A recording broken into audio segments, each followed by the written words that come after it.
This is the Almost Awakened podcast, a no-nonsense approach to spirituality with your hosts, Brittany Hartley and Bill Reel. Here we dive deep into the wisdom traditions while acknowledging insightful breakthroughs in science, psychology, and human development. Our goal is to explore the good life and the very best of spirituality. No nonsense required. Check us out at almostawakened.org, where you can check out past episodes, make a donation, email us a question or comment, or find out more about the resources we shared. And now, today's podcast episode. All right. Jana Spangler, how are you? I'm doing well. How are you? Really good. Really excited about today's conversation. You and I talked a week ago about one of the things that we wanted to cover at some point, really you, because this is your field, is integral theory, which ties into this other word, spiral dynamics, or phrase by Ken Wilber. And I'm familiar with it. And I think it's deeply helpful to human beings, especially folks who are trying to understand why people they care about believe differently or frame differently within belief systems. And then as people are deconstructing, the first model I came across was Stages of Faith by Fowler. Mm-hmm. And it really is so limited to a specific arena. And then getting into all these others, I think Ken Wilber has done a gorgeous job of taking the truth from a bunch of them and putting it into one map so that we can see how all these things affect us. And today, Jana is going to help us run through some of this so we can get an introduction to integral theory. Yeah, which I love, and I love integral theory, and it is extremely complex. It gets really complex really quickly, and so, we could literally give like a 4-day seminar on this pretty easily. And so thinking of how to introduce this in kind of a way that will offer something helpful to people. So given that we're no nonsense spirituality, I will probably highlight some of how spirituality comes out in integral theory. That'll be the focus. But what I wanted to do is just kind of do an introduction to the maps that Ken Wilber uses. So Ken Wilber is the one who came up with integral theory. And what he was really trying to do, he's kind of a map maker. He sees himself as a storyteller. He wants to tell a good story about human development and not just that, but like really everything that exists. So he's trying to look across the lines of philosophy, religion, science, psychology, like really everything that exists, and try to make a map that can actually tell us something about those things. And these are all the things that get really confusing to people as they start to expand their spirituality beyond what they were given growing up.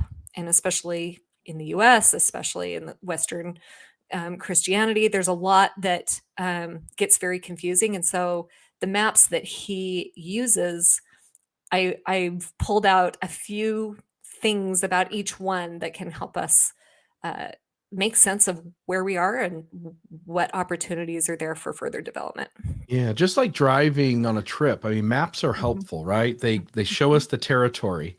Yes. And I remember when I first learned about stages of development, and I was at the forefront of those around me at thinking about my religious system in a new way and beginning to kind of encounter what was truths outside of my system that I had never felt able to trust before, right? And so as I'm encountering these stages, they were so helpful to me. It gave me a way to go like, oh, I'm not crazy. I'm just moving into some space that most of the people around me haven't moved into. And hence it makes sense why we would see the world very differently or frame our beliefs or our perspective or how we think about things differently. This stuff is really helpful. Absolutely.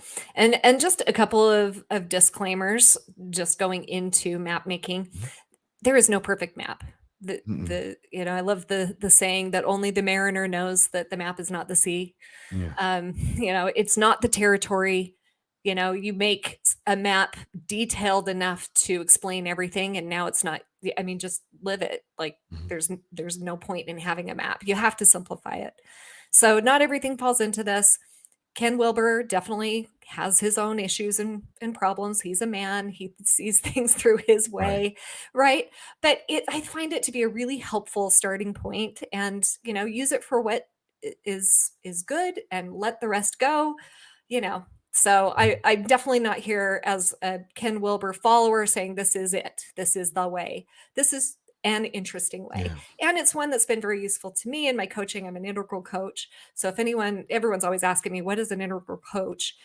Well, I actually use these maps in the way that I work with people for opportunities for growth and development. And so.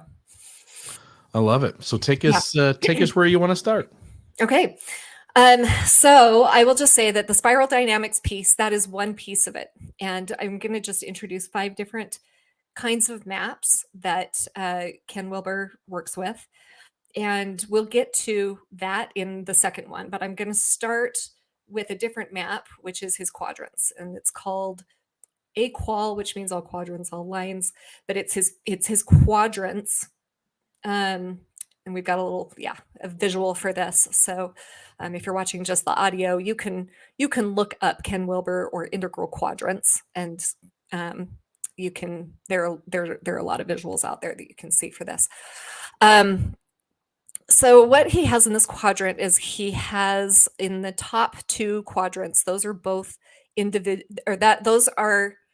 both individual quadrants. So this is the individual experience. The bottom 2 quadrants are collective experience. So and then the left side of the quadrants, those are both dealing with subjective experience. And on the right, they're dealing with objective experience. So we can look at this in a way. The upper left, and these are the very technical names he gives to the quadrants: upper left, upper right, lower left, lower right. So one of the big framings from philosophy has been the I, the we, the it. There's also been the true, the good, the beautiful. So those are 2 framings that are a good entry into understanding what these are about. So the upper left quadrant is about subjective personal experience. Those are our thoughts, emotions. You can see here memories, states of mind. It's all of my interior and what my experience is of being human, right? The lower left takes that subjective experience, and now it's doing it with a group. So what's the meaning? What are our shared values? How do we understand one another? What's the language that we use to connect? On the right side, on the upper, both of these right side, these objective, this is the realm of science. This is what we can objectively know in the world. It incorporates like the material body of things, what's visible, what's measurable. And then when it gets into the lower right, we're talking about that objective experience, but we're talking about that in systems. So how can we validate exactly what is going on in the system, the structure, the network? It's the technology, it's the ways that these things touch each other in an objective way. So one of the things that I see happen when people start questioning the way that they were raised, we don't understand that these different quadrants exist, and we conflate them a lot, or we become reductionist and reduce all experience to one of them. And I see all of these tendencies all over the place with different people, right? So for instance, many of the Western religions will say that your subjective inner experience, an experience with the spirit or whatever, can tell you what is absolutely true, can tell you what historically happened around the time of Jesus or Buddha or whatever. Right. And we conflate these a lot and get really confused when we get more objective evidence that conflicts with what our inner experience we thought was telling us was truth. So one of the things is we have to look at what are the validity claims in each of these quadrants. So on the right side of our objective experience, that's going to be scientific materialism. That's the realm of scientific materialism. It's what we can know in the material realm, what we can test. The validity test for the subjective is truthfulness. So if we're looking at truth, objective truth on the right side, we're looking at truthfulness in the upper left quadrant, right? Do you believe me? The only test for my truthfulness is what I'm able to and willing to share with you. Then you have to decide, am I being truthful or not? And sometimes our truthfulness is even hidden from ourselves. The self often has a hard time understanding the self, right? So just FYI, yeah, Britt's thrown up on the screen. What would be the yeah. root reason why someone would cling to the subjective in the face of the objective? Fear of chaos. And it strikes me that when you agree in a group to collectively, Thomas McConkie once said this, if you collectively hallucinate, right? We're all collectively hallucinating in a group. We've created a narrative or a story by which we base our unified agreement on. And when facts come in conflict with that, of course, we're all going to feel cognitive dissonance, right? And some of us, as she points out, fear of chaos, some of us are going to go to the narrative of the system and trust it over the facts that are coming in that run against it. Absolutely. And I would say a big thing, fear of chaos is one. I also think loss of meaning is a huge one, right? Yeah. Because that's the way we've made our meaning, and that's an upper left move. And so if something is threatening it on the right, we have a very hard time. Most of us have preferences of which of these quadrants we're happiest in. We might choose our career based on it. The way that we make meaning in life, we have, so there are people who are much more comfortable in the subjective realm, and there are people who are much more comfortable in the objective realm. And sometimes we think those things are so separate. They do need to stay in their lane. And if we can bring on more of a both and way of dealing with this and recognizing which competencies, which things we want to accomplish are best done in which quadrant,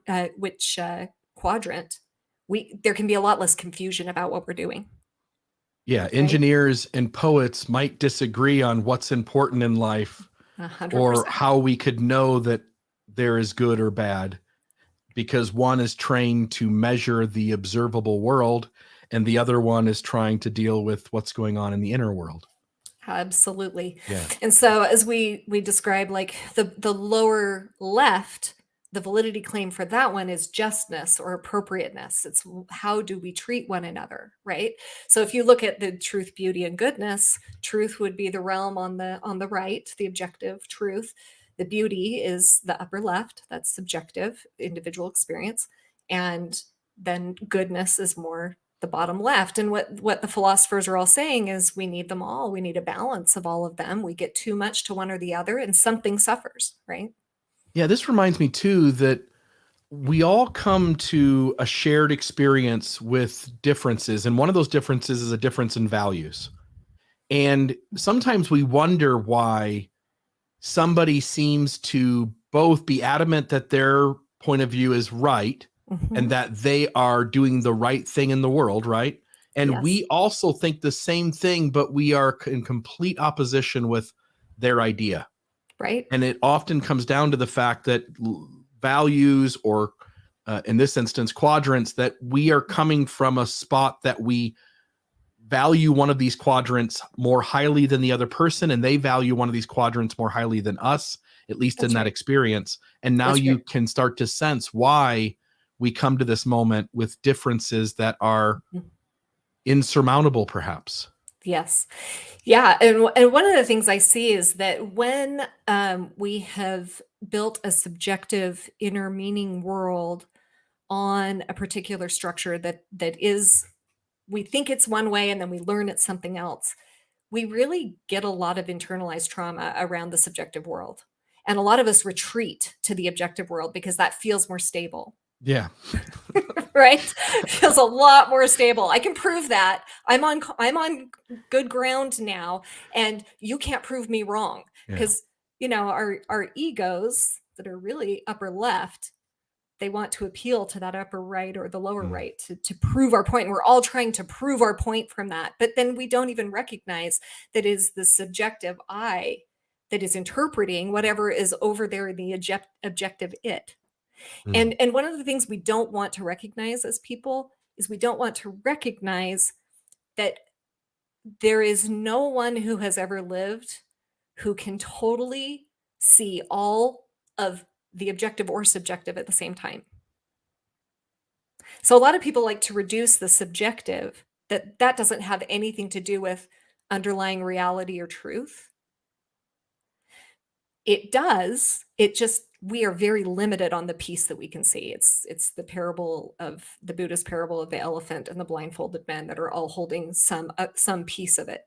And our subjective experience can tell us a little something about truth. It just can't tell us everything about truth, and it's not verifiable. So we have to have some humility with it. Yeah. In the objective, we would like to imagine that we all could get together and look at it and maybe not agree, because I think that's near impossible on just about anything, but that on some level there would be an acknowledgement that we're all sort of seeing the same thing, and even if we interpret it differently. Yes. But when you get into that subjective space, it really is, every human being has got this entirely foreign alien experience going on inside their bodies and inside their head from the next person. And you sort of have to trust other people to describe their experience with language, which always falls short. And yeah, so one is, but just by the term subjective, one is kind of wrestling with very different things going on in everyone. Objective is, hey, we all are sort of experiencing the same thing. That's right. And in the lower left, we have to have a lot of humility. Like it's actually a miracle when we can come to a meeting of the minds with somebody else, given that all the differences of experience and knowledge and understanding that all of us go through. The protectedness of the ego, the protectedness of what's going on inside us. It's actually a miracle when we can have some sort of understanding in the lower left we. And yet it's something that is so much a part of our wellness, is to be able to have that community, to be understood, to be heard, that when we insist on it all being the same story, then we're always going to misunderstand one another, because no one's having that same story. Right? We really have to work and use humility and listening and understanding and calm all of our ego fears to be able to meet in the we. Yeah. And the nature of human beings collaborating for the sake of survival required that we all collectively compromise to some median of values, meaning, language, and so we come to these moments where we go like, I'm not exactly on board, but for the sake of all of us moving on and surviving and perpetuating the species, we will, again, as he said, collectively hallucinate that we agree on these things, when it never really was true on some level. Like it's not, and on some level it is, right? We're human beings, and we are a species unique from every other species. And that's right. Yeah. Anyway, I'm rambling. Yeah, and we'll get into how that is true in some of the other maps, because obviously he has more maps than just this one. But this is a really helpful, I think, for two things. It helps us kind of keep straight in our head the different realms that exist, and let science be science, let inner experience be inner experience, let meaning be meaning, and how can we integrate them in those responsible ways, so that we can see all dimensions of whatever it is we're working on. If you're a business manager, historically, that has really lent itself. We really want to focus on the right quadrants to have a successful business. We want to know what's going to work, what systems are going to work, and that's important. People are now starting to recognize this need. They're bringing in people to do Myers-Briggs and Enneagram and other things to kind of look at the left quadrants and how they apply. But that, we tend to want to just separate those completely. So there are opportunities here. There are opportunities to lean into, if we've been really scared away from the subjective, how can we developmentally lean into our emotions, our thoughts, our inner experience, and what might that bring to what it is we're actually trying to do in our life? If you're trying to make the next discovery in physics, then you've got to stick on the right side, stick in your side, right? But if you're trying to have a meaningful life, you may want to see what opportunities are there for growth in the left. Yeah, good songwriters aren't going to spend much time on the right-hand side. Good songwriters in some ways they will. They're going to use it, right? They're going to know time signatures, and they're going to know keys, and they're going to, that's part of the right. But yeah, the inspiration for that, it's going to come from the left. And even in the realm of science, the Einsteins of the world did not spend all of their time on the right side. Like, if you are just trying to verify what's already there, you're not in the realm of imagination to even come up with a new idea to test. Right? Mm-hmm. So you actually, the really developed scientists and theoretical physicists are spending quite a bit of time on both quadrants. That they're going to come up with their theory on the left, and then they're going to test it on the right. And they're not going to make any truth claims until they've done that. I love that. Good scientist is connecting with both sides. Absolutely. So even in realms that we may not think that it's all part, there is value in integrating these things, and there's a lot of value in just seeing it. And this is one of the strongest messages I get from Ken Wilber, is we don't have to be perfectly balanced in all these maps that we're going to be talking about, but knowing what we're specializing in and understanding what we're doing really helps us stay on track and be successful at whatever it is we're doing. Love it. Okay, so that's quadrants. And we can talk a little bit as we go along. It's about how these other ones apply in those quadrants. But the next thing let's look at is the levels and stages. And this is the stuff that is the most well known, right? This is spiral dynamics that largely came out of the research of Claire Graves. And then, Ken Wilber, and I can't remember all the people involved, turned it into this that we're seeing here. Here it's called altitudes of development. Some people call it levels. Some people call it stages. Some people call it waves. It's been described in many different ways. And this, I think, is the place where we need the biggest caveat and the biggest level of humility ever. Because whenever the Western mind sees something like this, we always think developed is better. Well, even the name, altitude. So something's higher and something's lower. It's better. And that's always better. Yeah. Right? And we can't get away from the fact that things develop. We can't get away from the fact that things become more intricate. But we can have a humility to say, these are also just places and lenses through which we interpret the world. And when we are a more developed thing, has access to maybe more information or more view, a higher view of whatever we're seeing, but it also has more of the ability for sickness and for problems in the system. If you have a more complex system, there are more places it can break, right? So a single cell can be perfectly fulfilled and fulfilling the measure of what it was meant to do as a single cell. It can do more when it groups into an organism, but that organism now can also get cancer, right? So there are certain things that a higher developmental level can help with. Like, I think the more we have people at some of these higher levels, we maybe have access to more to make a more equitable society for everybody, or, to solve some societal problems.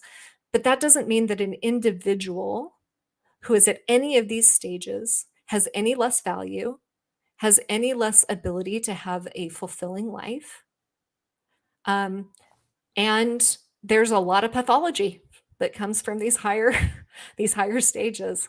And sometimes we think, oh, I've met a really enlightened person. this person has really done so much work and is spiritually enlightened, and yet they may not always be fully developed in all the ways that makes them a good teacher or makes them a good guru or whatever, right? So we have to be really, really careful because we have unrealistic expectations sometimes of people who have higher states of consciousness. Yeah. When I look at this, and this is the part of integral theory that I'm probably most familiar with, Yeah. because this is where I kind of dive in to try to help people understand where they came from and where they're going Yep. in terms of the chaos of losing belief and restructuring that. So in my mind, like at the very bottom, and folks may have to make it full screen to be able to see that. But at the very bottom, it really starts off with us being kind of selfish, self-centered. You know, I always think of babies. You know, when a baby's born, it cries when it's got a problem. It doesn't give two licks how bad of a day its mom or dad had.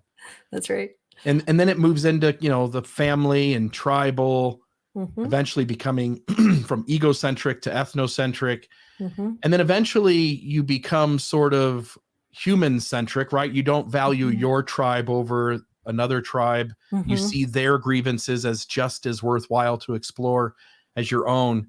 That's right. Where I get sort of lost is when I get away from a stage that I feel really solid in, right? A stage that's higher in altitude than where I currently am. So when I get to these places where it seems to me like people no longer care, it's just not, none of it matters, and it's just not as important. And I'm going to see value in everything, even the folks who are doing what I know to be wrong.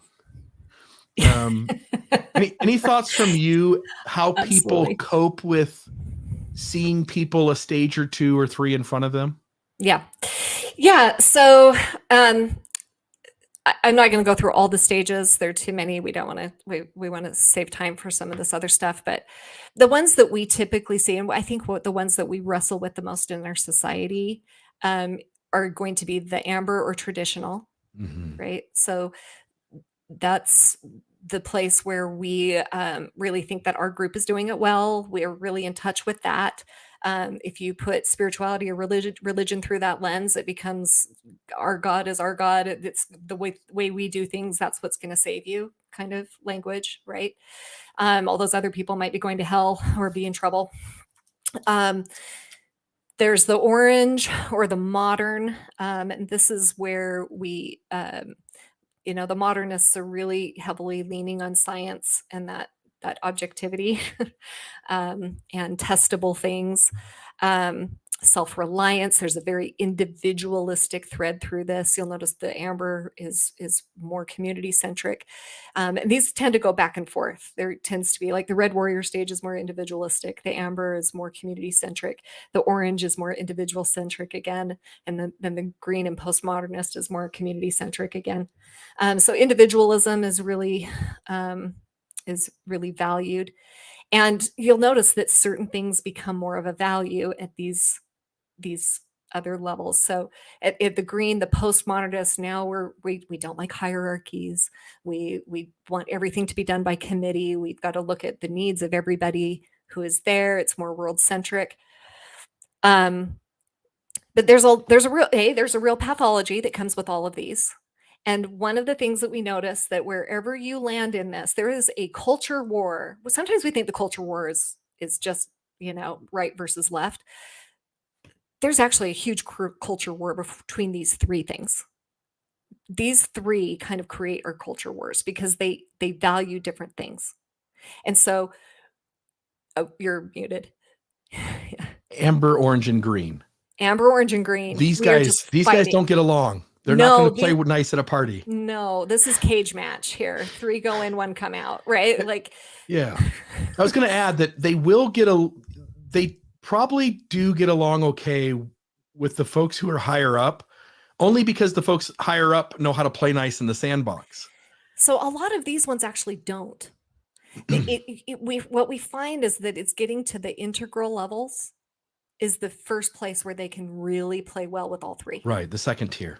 It's getting into a second tier consciousness that is, and very few people have a center of gravity there, but I think a Yeah. lot of us can cognitively touch it.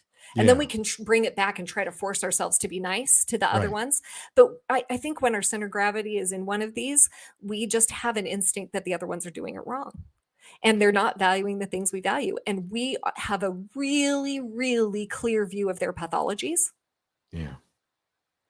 And we'll see the big voices in all of these, the really strong voices are usually really good at pointing out the pathologies of and what they're speaking to is they're speaking to an extreme view of one of those three. They're talking to the ones that are maybe less developed, but then we throw everybody into that group. So Amber is going to look at orange and green, and they are going to be pretty convinced they're going to hell. They're going to be pretty convinced that that the things that they're doing are just not right. Right? At the orange level, they are going to really have some critical things to say about the amber people, about being blind followers or being not taking that message into your interior and being wise and using science. You're going to be science deniers. So there's a lot of finger pointing back that way. Mm-hmm. And the postmodernists are going to look at all of them and think they're doing it wrong and that they're too selfish and they're not thinking about the little guy. And there's a lot of ways that everyone points at everybody else and says you're doing it wrong, and they're not wrong. Let's be honest, they're actually, a lot of them, they're not wrong. We're just taking it to an extreme and putting it through a very judgmental lens. Right? Like, if I have a crisis on my hands, I want the green people to show me how to care about it, but I don't want them operationalizing it.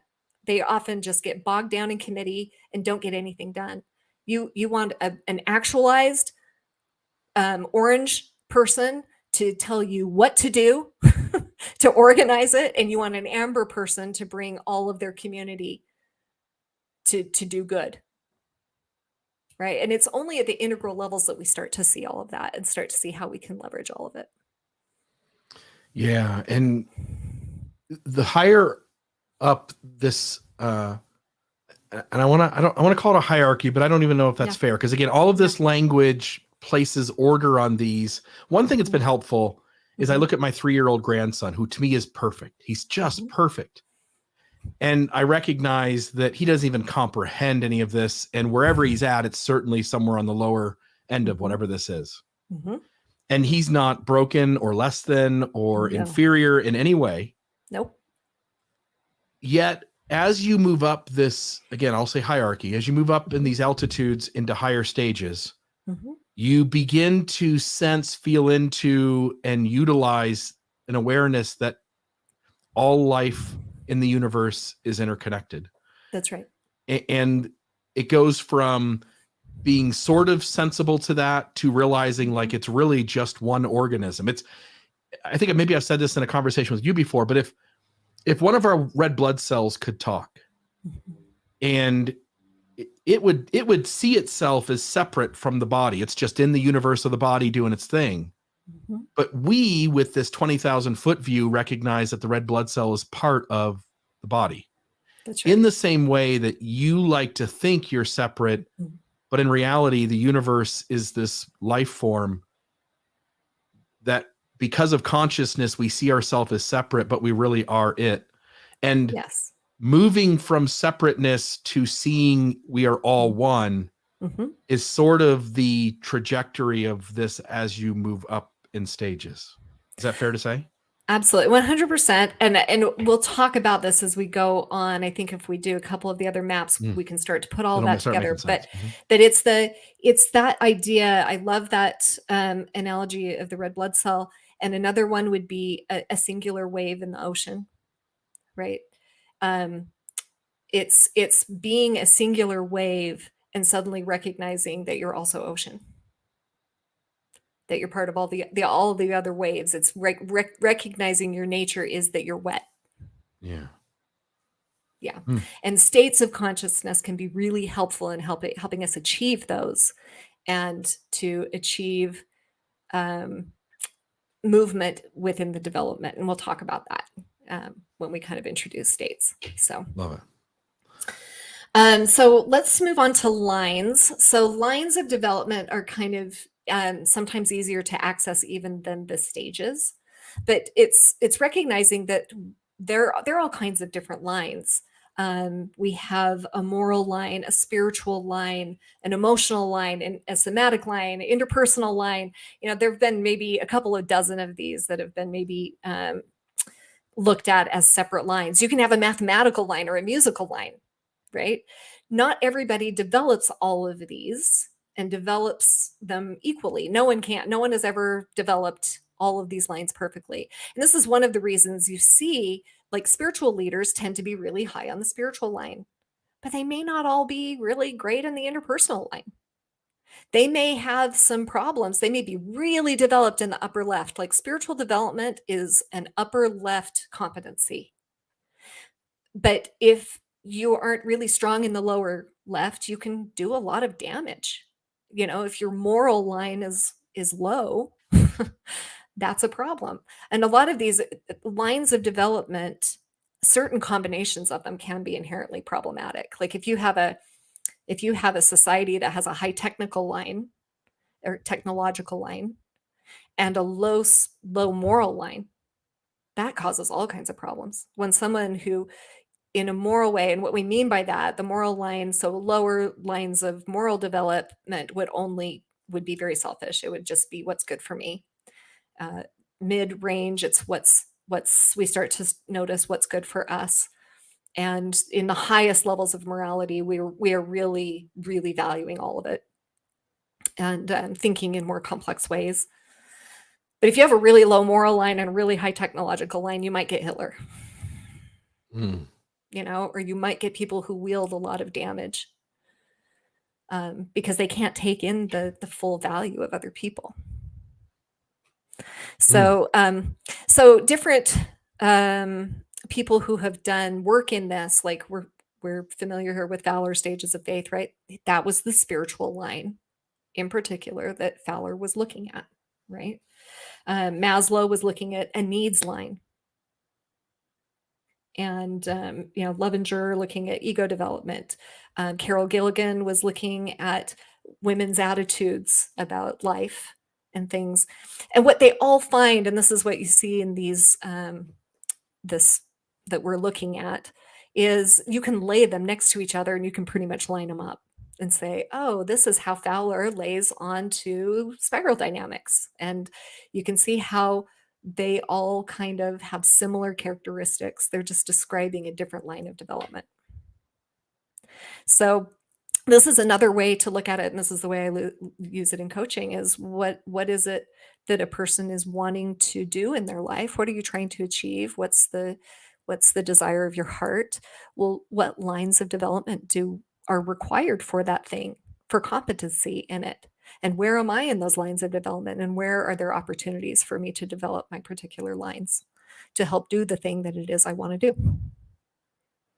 Yeah, when I look at this, I think it is really helpful to see these different modalities. Maybe that's not the right word either, but modalities of folks who have delved into these stages or lines of development. And like you say, you put them next to each other, you can sense kind of the overlap.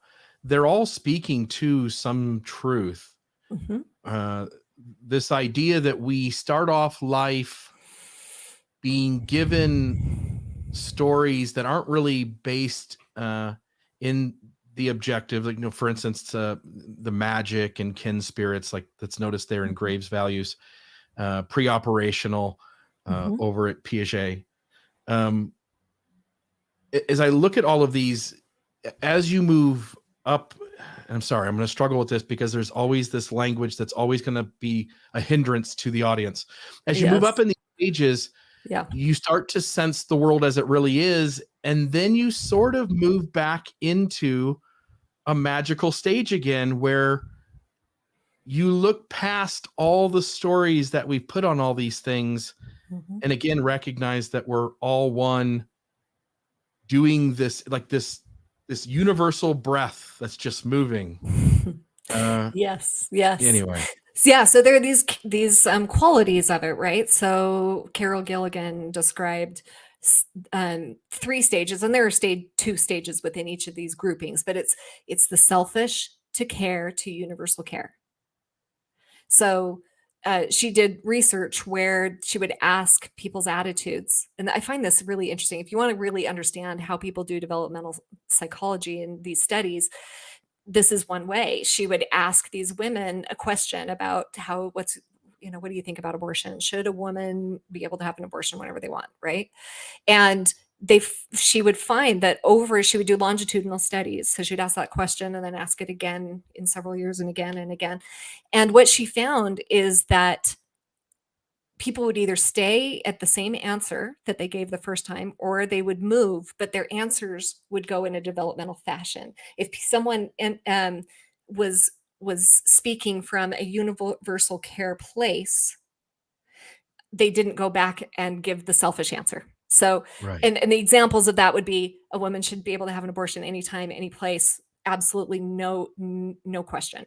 The middle one was now we have to actually care about the fetus. We have to care about other things, but we really, really need to just follow the law and what God tells us. And so, absolutely no. Yeah. And then it gets complex. You'll notice that the higher levels, morality, ethics, all gets complex, and we have to actually care about both. Yeah. And where I think you would acknowledge, please correct me if I'm wrong, but that I think most of the population falls into that amber through green absolutely spot. Okay. So then when I look over kind of a little bit right of center, I think this is where it maybe makes the most sense to our audience. But you have, for instance, like impulsive, we understand when somebody really takes care of themselves completely at the expense of everyone around them, right? Absolutely. And then kind of a little bit better stage of self-protective where there's decisions made, but my needs are more important than your needs. So I'm happy to have your needs met, but if there's ever a conflict between my needs and your needs, I'm going to take care of me. It's going to be me. Yep. And then the conformist is valuing the tribe, valuing the group loyalty, the group collaboration, the group loyalty, costly signaling to each other. The conformist is going to go, well, I understand there's different groups of people, but my group's needs are more important than everyone else's. And so they'll make their decisions that way. And so you can understand why a person at the self-protective stage would carry out their life in a way that pisses off the conformist and the conscientious person. And vice versa, by the way. All three of those groups, you can see why they won't get along with each other. Yeah. One is sensing that, you know what, I'm white, but I can see the atrocities that have happened on the Black community. And I can see how systemic racism isn't a healthy way to treat people. But somebody who's in the conformist stage or the self-protective stage will have some sort of internal conflict when they sense me wanting to reach beyond family, self, or tribal boundaries to extend love and care and compassion to that group. Yep. Yeah, I just want to note that because people can connect that way. 100%. And I also think we have to be careful in that conversation, because often people can look at this and you can start saying, well, Democrats are more green and Republicans are lower stages. There can be so much pathology in all of this. Like there can be universal care coming from someone who is in an amber structure, for instance. Like we have to be really careful about how we see other people. And it's so complex that we can't pigeonhole anybody. And, that the whole like self-protection thing, that's also part of being human. And it's a line of development. There is a line of development where we learn to work through our discomfort and be able to do our shadow work and to see what's going on inside us. Because there are people, Ken actually has a whole essays you can look up about the mean green. This is what he calls it. Mean green people, right? Because they're not taking in, they in this theoretical thing, they are taking in the systemic issues. They're taking in problematic things and seeing where they situate in it.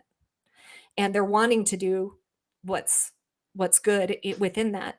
But if you haven't done your shadow work, when push comes to shove, you're not going to be doing that kind of work very well. You're still going to be self-protecting, right? Yeah.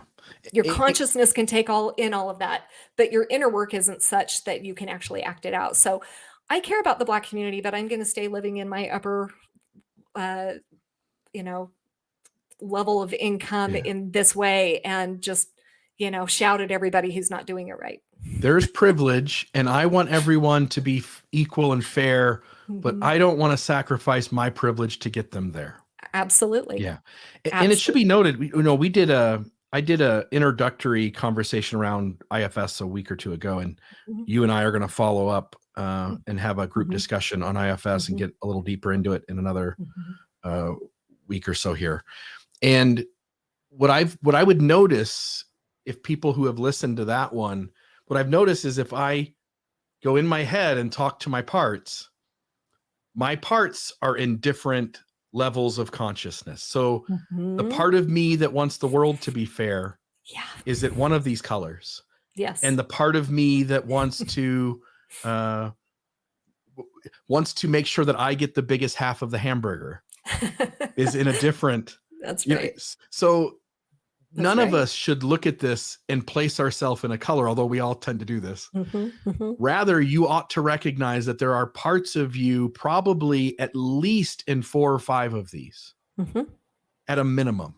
And maybe there's parts of you from the very bottom to the top. Absolutely. Absolutely. And one of the concepts that Ken Wilber talks about is the ascending and the descending. He notices this in religions, like the really ancient religions were more earth-centric. They were just really noticing the material, and this is paganism and nature worship, where we're really connected to this gross realm, right? He calls those the descending.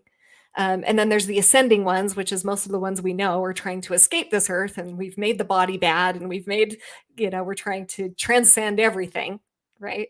And a more integral view is, how do we combine those? It's like the integral view starts to say, what is really, really good about this? There could be a mean green person who is actually doing less good in the world, even though conceptually in their consciousness, they are seeing more.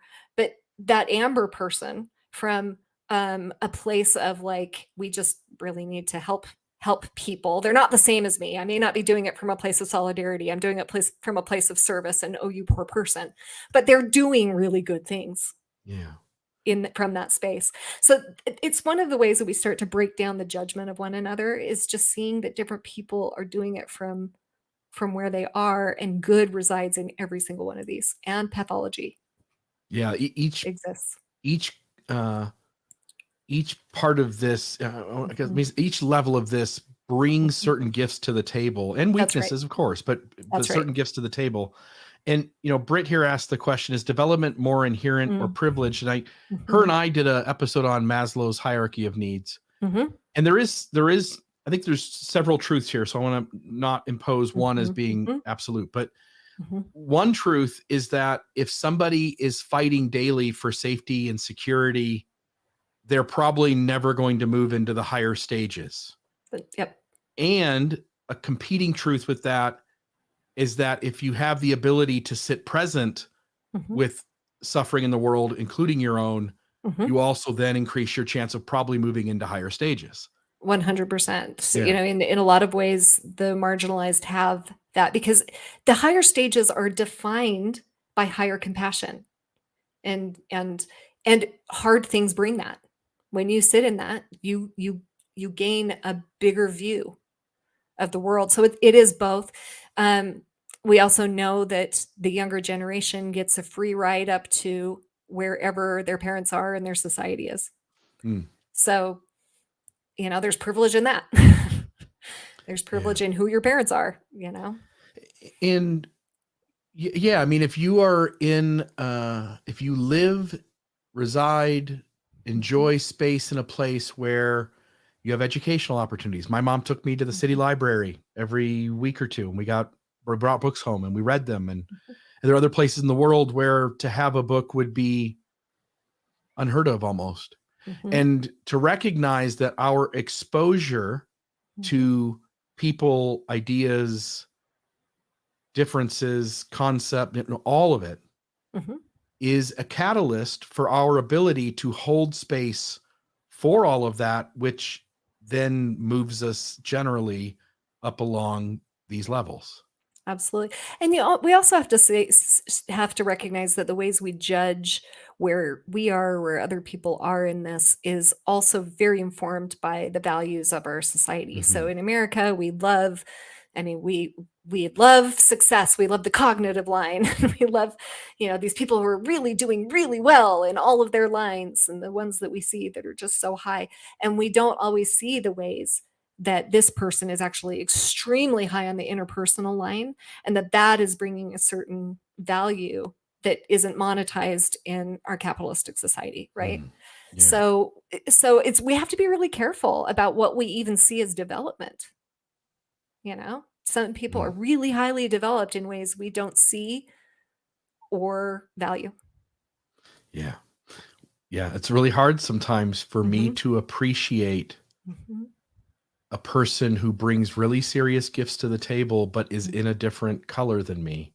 That's right. Because I'm automatically on the front end assuming the worst in them because they're not valuing the world the way I am. That's right. Yeah. That's right.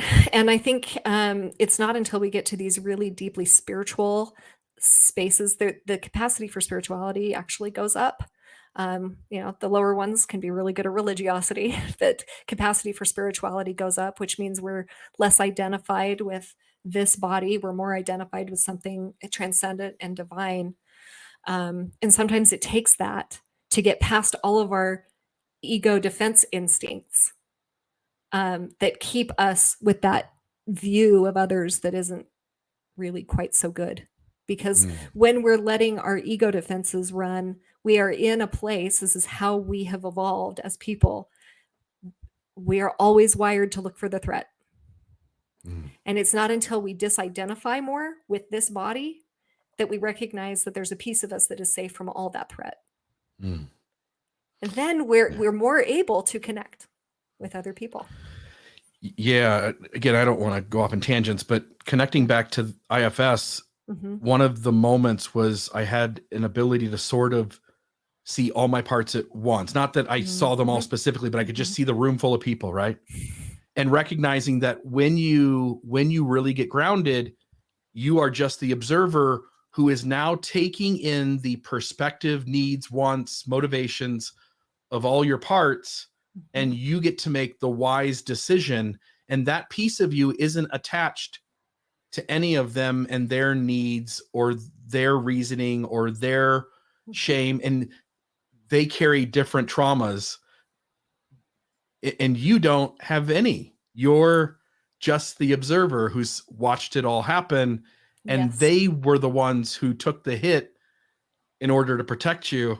Anyway, way off track. Absolutely. But this is really good stuff. It actually is great. And it leads right into the next thing of states, right? Because it's states of consciousness that help us start to recognize what you're pointing to. And this is where I really start to geek out, right? I love wisdom tradition. I love perennial tradition. I love seeing where they all agree. And I get even more excited as that starts emerging in secular psychology, in secular science, where we're pointing to something. And IFS really, really does talk about this. Where it connects to wisdom tradition. I mean, you and I have had discussions on this program about Buddha nature, and in Christianity we may call it the true self or whatever, but this is what we're tapping into when we're talking about states of consciousness. So states of consciousness can be a really fraught conversation, and I'll tell you why. When you are really identified with the gross, so that's one of the states of consciousness. You can see them here. There's gross, subtle, causal, non-dual.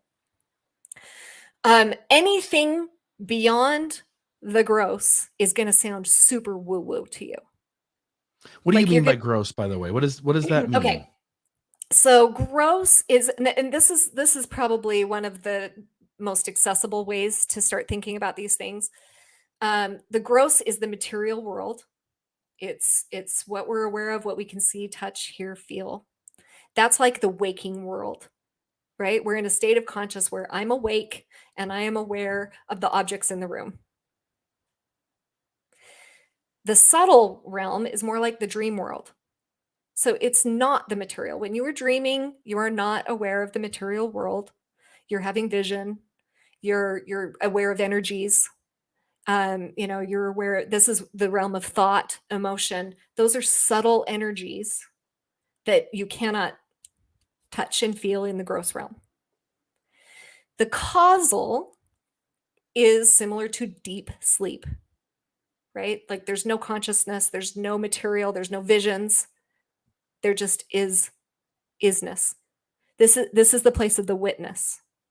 And many who do kind of meditation will recognize that this is one of the reasons we meditate, is to get in touch with the witness. And you were touching on it in what you were just talking about with IFS, Bill, which is, what is that entity that is looking at all your parts? What is the entity that can notice what's going on in my body? What is that entity that can notice my thoughts? And it's not in the realm of any kind of a waking experience where you can touch and feel things, and it's not in a vision state. It's a state where there is nothing but consciousness. Yeah. What existed before the Big Bang? I don't know, like before things become thought, before things become consciousness, it's that state. And people who, and this is where it starts to feel super woo-woo, and we start to go, I don't know what the crap you're talking about, because we live in a rational society that wants to stay in the gross, verifiable. We don't want to lean into other people's visions, because if we're looking at an upper right quadrant, we don't know, is this person having a schizophrenic break, or is this person having a transpersonal experience? Is this person having a transrational experience? Or are we talking about Are we talking about woo-woo, like, I don't know, something we don't want to believe in, that, just the mythic, magical, whatever. So this is where it gets really hard. And when you start listening to Ken Wilber in this, he starts to lose people really quickly, especially those who haven't done this kind of deep spiritual work.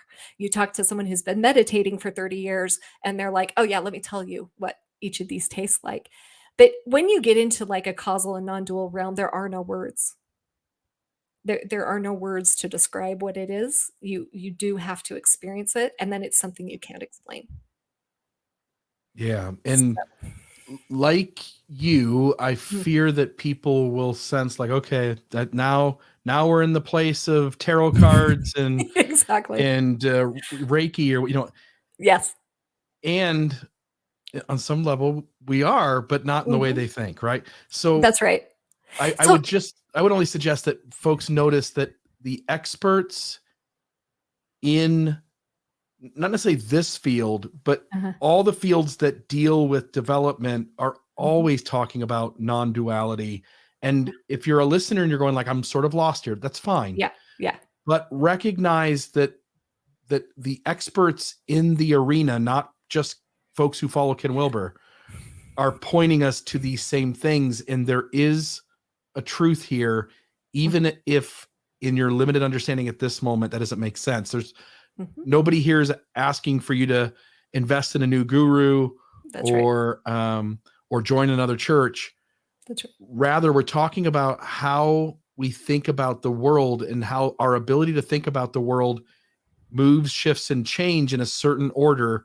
And it might be easier to look behind you and go, oh yeah, I can remember when I was very self-centered. Oh, I can remember when I was family-centered. Oh, I can remember when I was egocentric and now ethnocentric, and now I'm world-centric and I value.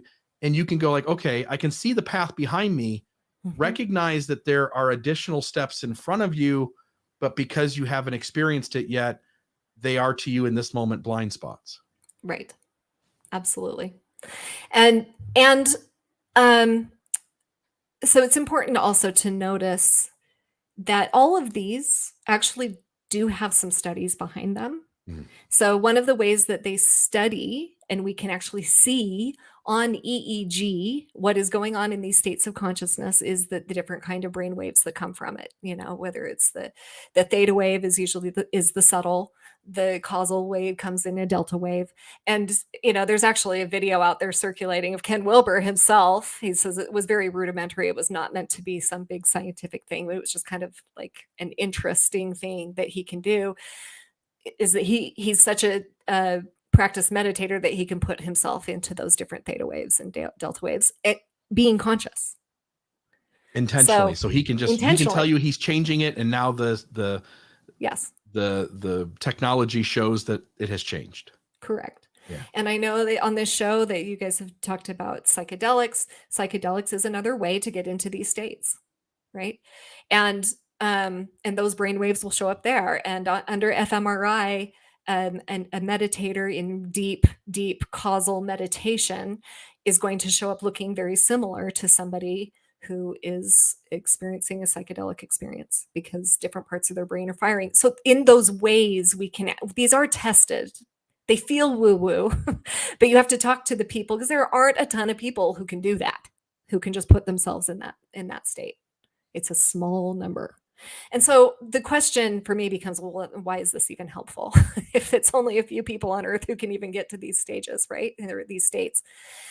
What they find is that when people are able to go to these states, they are actually having an experience of being at these higher stages, and they are accessible at every single stage. You can be at an archaic stage and have a non-dual experience if you are in the right state of consciousness. They are fleeting, typically.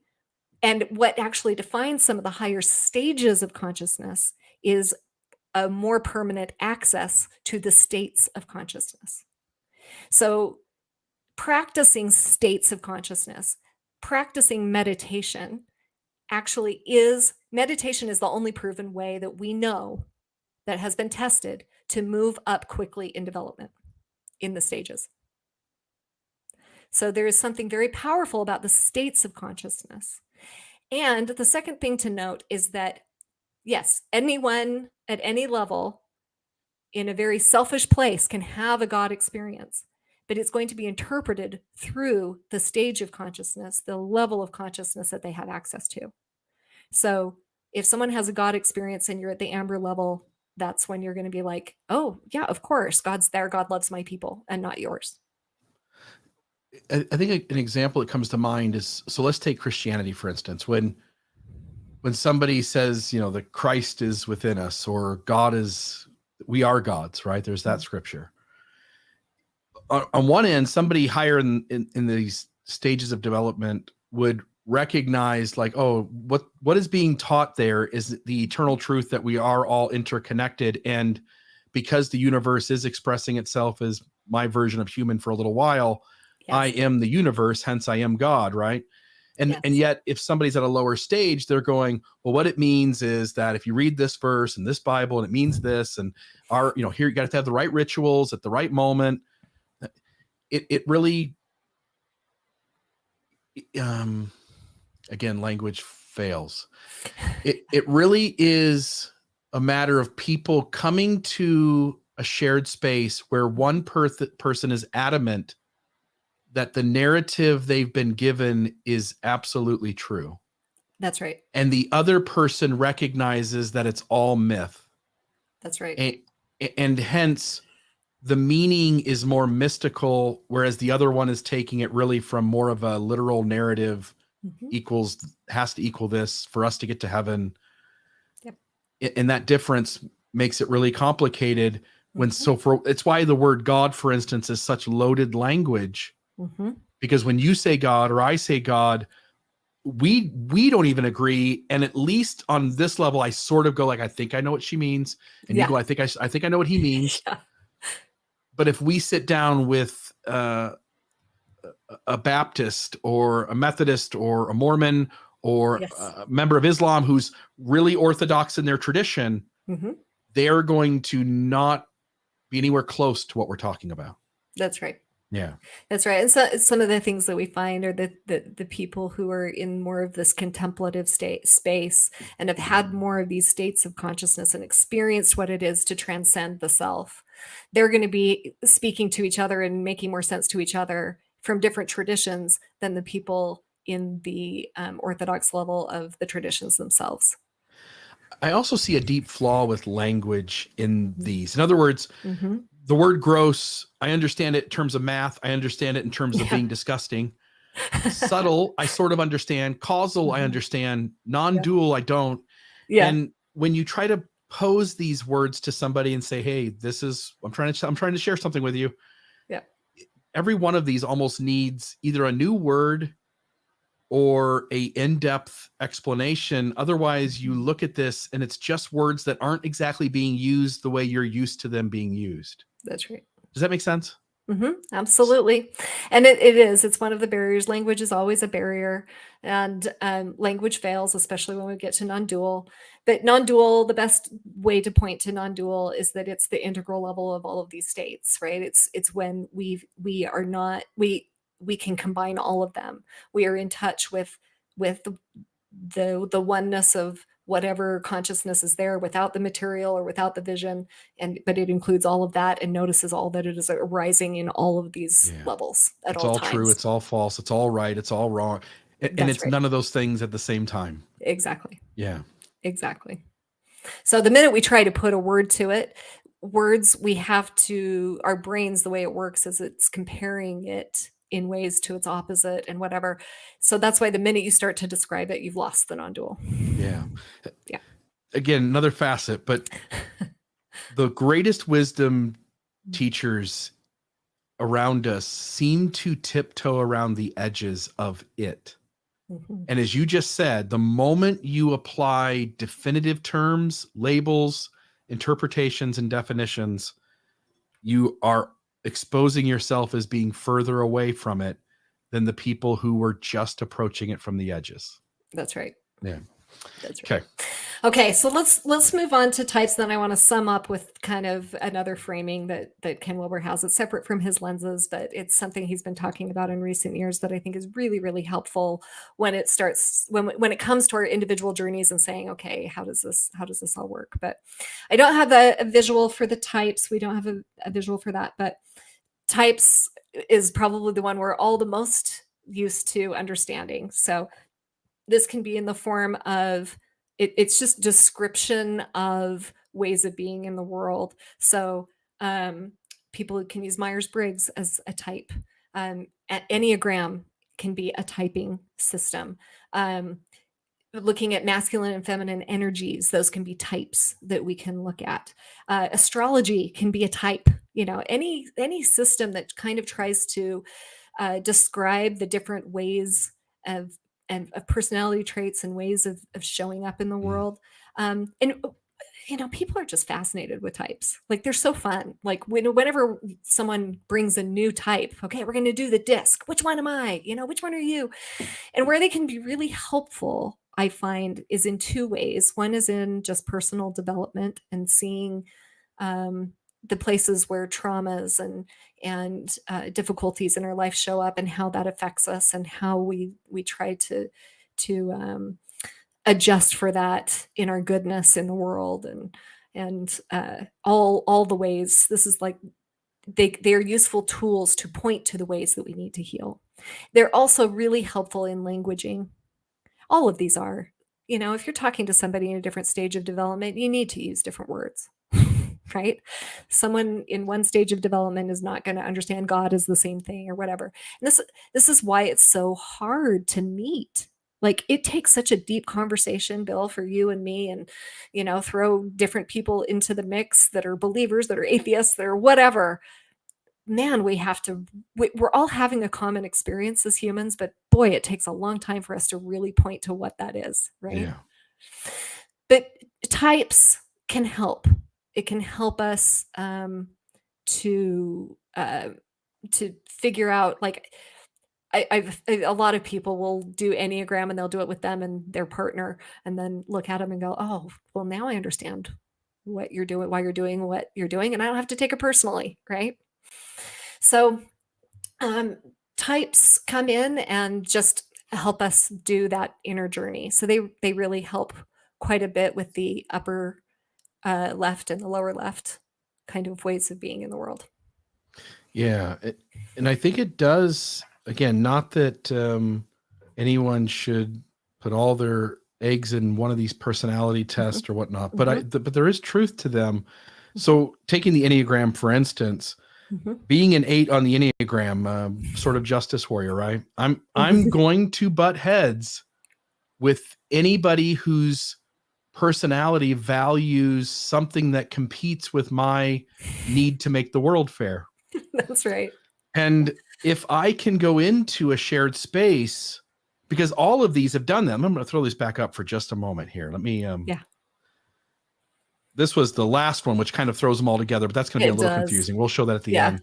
But I'll just run through these really quick. If you understand where you're at on that, and if you understand where you're at on that, and that, and that, and that, right? And if you understand where you're coming from and where all the people around you are coming from, and maybe your biggest blind spot is recognizing that there are parts of you that are also in the places that represent the people that you also bump into. Yes.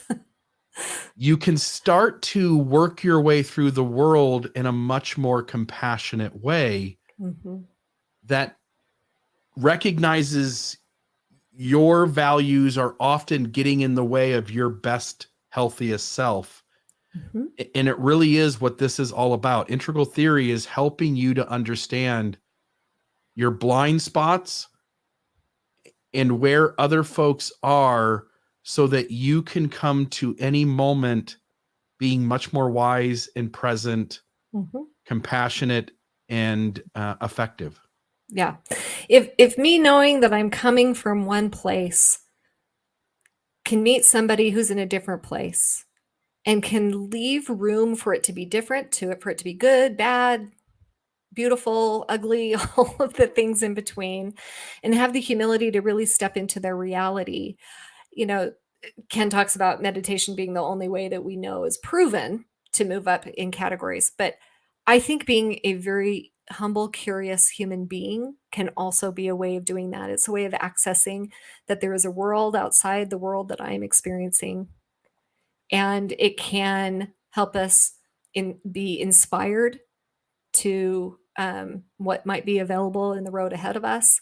It can also help us be inspired by wherever this other person is. And there's wisdom in what they're seeing. There's goodness and wisdom everywhere. And I think that's the move. We start to take in more and more and more, our consciousness expands. So if I were a betting woman, I think that we could do studies on that. And I think I would guess that we would find that someone who is deep in conversation and listening also has greater access to development. Yeah. I would want, before we end the conversation, I would want any thoughts from you on if people are going like, look, I could relate to some of this. Yeah. Some of this seemed almost not real to me. Yes. Is there a place where people could go? Because my fear is, having spent some time with Ken Wilber's materials, there are moments where, we talked about this off the air a day or two ago, but there are moments where Ken is trying to explain these things, and I'm just, it's like, it feels like someone's trying to convince me that astrology is absolutely the truest thing ever, right? And then there's other times where I'm like, no, I get it. Like, I understand what he's saying. This is legitimate. Yes. Is there a place people could go to get a more basic, easy to understand introduction to this if they want to take our conversation further? Yeah. I mean, my favorite place for this, because Ken Wilber's books are so thick, they're not always approachable. But he did a conversation with Sounds True, and I know it's available on Audible, but it's a conversation. The name of it is Cosmic Consciousness, and it's cosmic with a K, because for him, that includes everything, even the non-dual realm, where cosmic with a C is just the material realm. So that's what that's all about. But they have really interesting conversations, and it gets pretty thick by the end. But he explains more and goes more into this map and why he's using it. But it gets really really, I mean, it's kind of like Enneagram. The first time you hear Enneagram, even like it's so complex. And that's the downside of some of these models. Like again, if we're going to really accurately describe reality, I mean, maps fail. Maps fail. You have to have a map big enough for reality. There isn't one, right? But it does distill down, and the more you hear it, the more it makes sense. I would recommend like listening to this, let it sit for like a year, notice some things that go on, and then listen to it again, and you'll be like, oh, okay, that actually makes a little more sense what he was saying. And he's not trying to convince, he actually talks about astrology in it. I think it was really interesting. So just as an example, he talks about a study that was done for people who use astrology, and they tried to make it as fair a test as possible. So they asked them, like, is this a fair test? Is this a fair question to test your abilities? And the astrologist they only picked the ones that the astrologist said, yes, this is fair. This I can do. And then after they gave him the test, they would say, do you believe that you did well on this test? And they would only include the things that they felt like they really did well.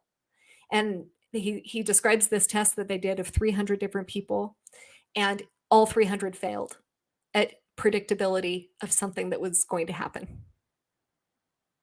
And this is where his maps can be helpful. He's like, on the right side of the quadrants, objectivity, it objectively fails. And there's no question of that. Every test that's been done, it objectively fails. But on the left side, astrology, we can't exclude it if it is a thing that has been very meaningful to a huge number of people.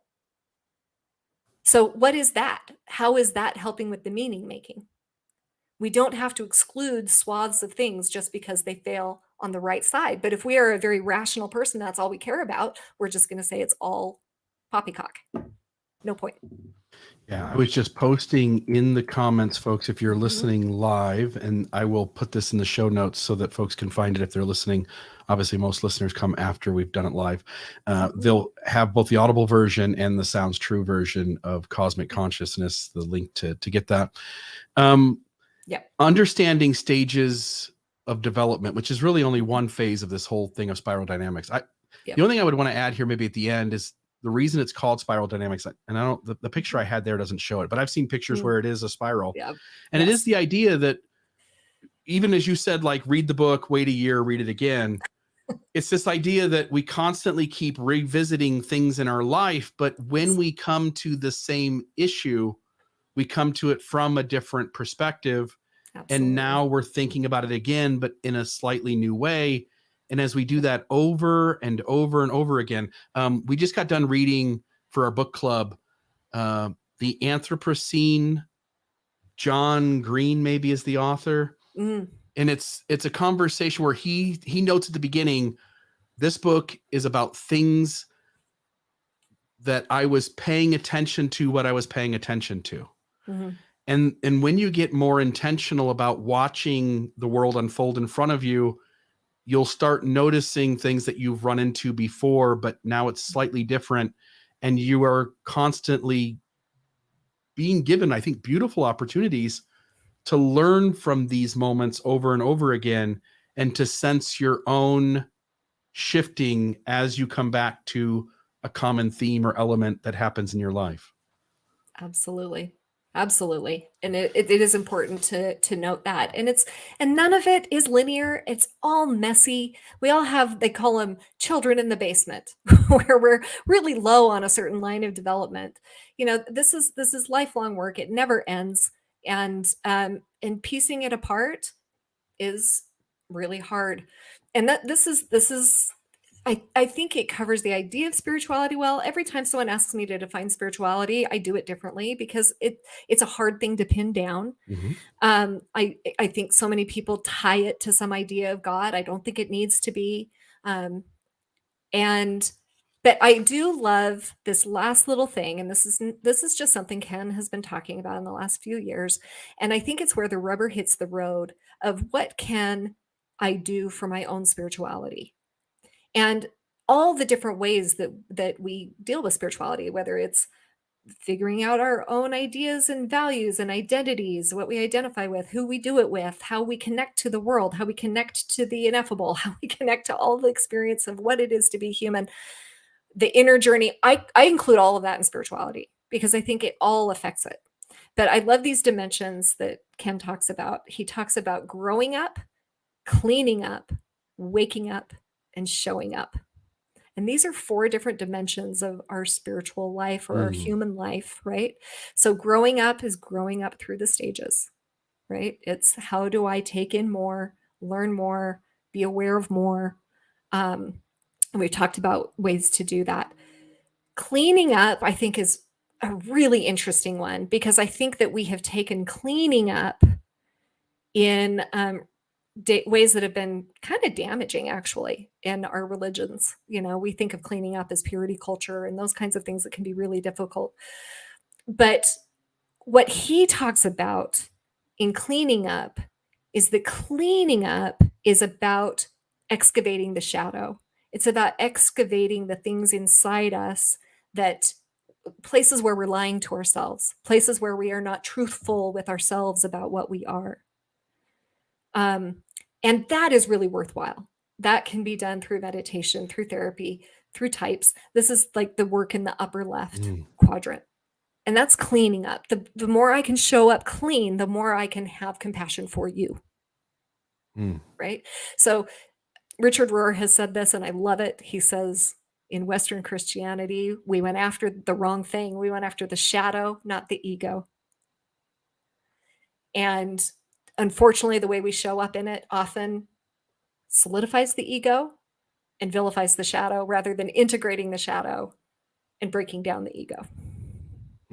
So, and I think that's a way that we've mistaken. That's where it shows up in the cleaning up. We've gone after shadow, called it sin, and we've separated ourselves from it, and we don't want to see it in ourselves, and that turns into purity culture rather than seeing it, integrating it, loving our humanity, and understanding ourselves.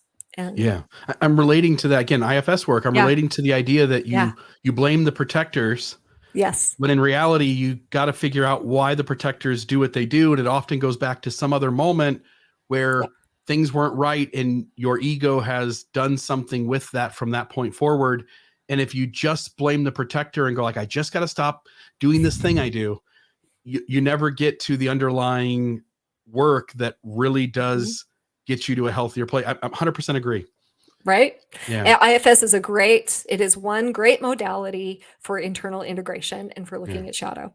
So, and then waking up is experiencing different states of consciousness, and there are different ways to do that. So that seems to be really, really helpful in moving us along and disidentify from this pain body that we're in and become something bigger. And then showing up. And I love this because this is like, we're not meant to be gurus that can reach high states of consciousness and sit on a mountain and be separate from the world.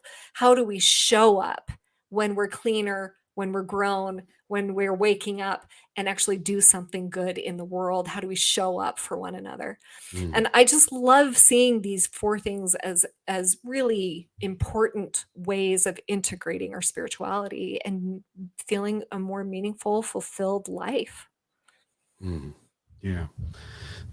These are tools, and I hope folks will sense that there is real usefulness here and start exploring this. Of all the things that have been exciting in my life, the things connected to cognitive development have probably been the most exciting things in my life. Yeah, absolutely. And cognitive is a really important line. In a lot of ways, cognitive leads the pack. You have to understand something. That we can understand something from a book, and it's not actualized until we get it in our bones. And in order to move the cognitive into other lines, it takes some of these other practices. And by the way, you're hitting what I'm trying to get at, which is I'm not saying that just thinking about smart things is exciting. I'm saying that putting smart things in here has allowed me to lean into sensing me differently and to start showing up in the world differently. Yes. So anyway, absolutely beautiful. Anything else from you, Jana? No, I think that pretty much covers it. Like I said, we could do a 10-week seminar on Yeah. everything that comes up in that, but it gives people a taste. And if it's something that interests you, look into it. Yeah. And I agree, Bill. I just want to reiterate, this is not the new one true way. It's not the one true map. It is, Ken Wilber doesn't have it all figured out, but it's one tool. It's one way to go. Yeah. And folks, if you look down below, if you're watching this on YouTube, right down below, you can click the little synopsis of the episode. In there is links that will take you to articles written about integral theory or spiral dynamics. There's also the 2 links for the Sound True. Is that what the site was? Sounds true. Yep. Sounds True. And then also Audible, where you can get the book Cosmic Consciousness. And I think you'll start to sense, as we go back to the conversation that Britt and I had on Maslow's hierarchy of needs, as we fast forward to the conversation we're about to have on IFS in a week or two, folks will start to sense that when we are talking about the mind and some of the tools that are in these arenas, they are all interconnected. There's a sort of broad truth that's kind of saturated in all of these. And I hope, folks, that you'll find these conversations helpful to you showing up in a healthier way. Yeah. And I will just say one other last thing as people start to go out there and look into integral stuff. There are a lot of people doing great things with integral. There are a lot of pages, there are groups that people start to practice this stuff. And as with every group and institution, pathologies show up. And it's just in a particular way that the people who are drawn to integral are typically at certain stages and certain places, and pathologies show up. So again, I just always say, just be on your guard and don't lose yourself in any of this, right? Take what is yours and leave what is not. The guru's inside of you. Absolutely. Okay. Thank you, Jana. Yeah. Thank you. Everybody visit almostawakened.org. Click the donate button. Send us a few bucks. Jana's going to spend the summer with us, and we'd like to ensure that on some level that we reward her for her hard work in preparing these episodes and putting this work together. So please, even just a small donation of $5, or if you can afford to do $5 or $10 a month as a recurring donation, much appreciated. Almostawakened.org. Hope you enjoyed the episode, and really excited to spend the summer with you, Jana, and have the chance to go into some things that deeply interest you that I also love. Awesome. So cool. Have a great day, everybody. This has been another Almost Awakened episode. Check us out at almostawakened.org, where you can check out past episodes, make a donation to keep this podcast running, email us a question or comment, or find out more about the resources shared in today's episode. For coaching opportunities or extra support, visit nononsensespirituality.com.